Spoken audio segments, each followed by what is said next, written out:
we need to understand that all the messages we received or have received through our lives have impacted on how we view the world. In general, by the time we are 6 or 7 years of age, we have adopted our parents' worldview, our carers, the people who are fundamentally influencing us at that time. And so our worldview is based on what we've learned from them. Perhaps you had parents who suggested to you that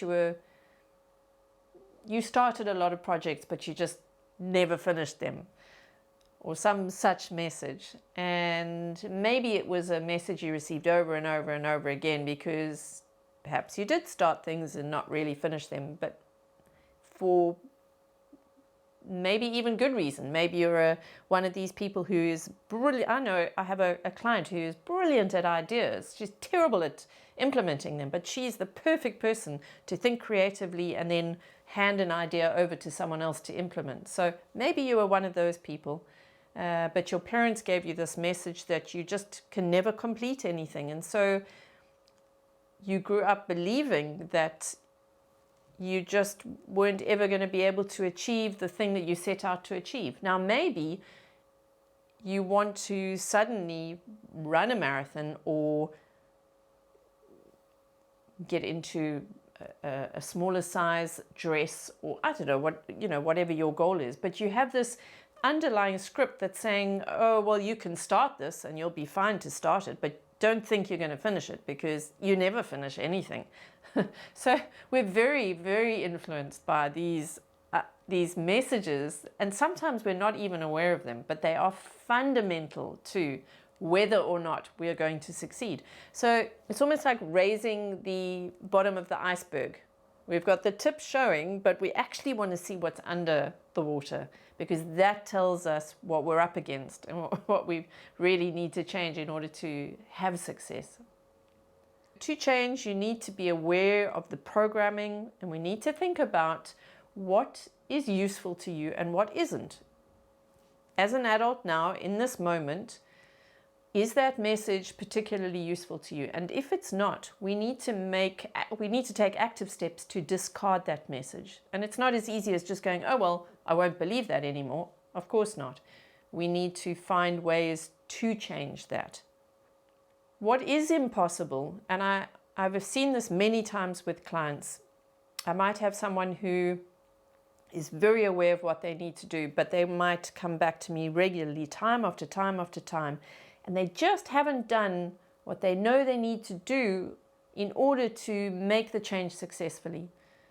And sometimes I will ask them, at the point at which I can see that they really aren't going to do what they need to do, or what they've suggested they would like to do, is to take a piece of paper, split it down the middle, and go pros on one side and cons on the other. In other words, what are the pros and cons of doing what you need to be doing in order to achieve success?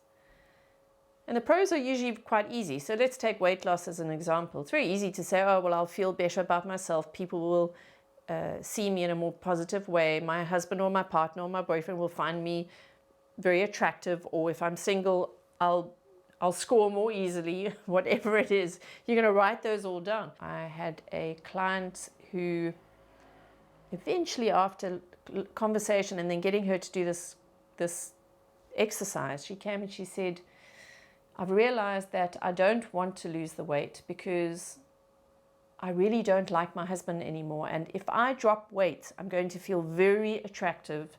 And I know that's going to take me into a place. I don't want to break up my home. We've got children.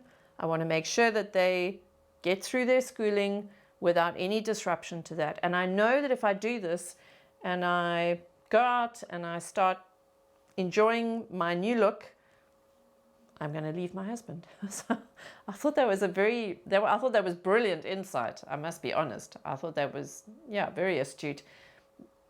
But that was, it didn't matter how many pros there were to losing weight. That one con was going to just keep her there because it was fundamental to what she believed about the world and how children survive certain situations, etc., etc. So that's a very useful exercise to do if you find that you are constantly, on the one hand, you really want to lose weight or get healthy or consistently exercise or whatever it is, but you always end up sabotaging yourself or never quite achieving it. So that's when you do that exercise. Very useful.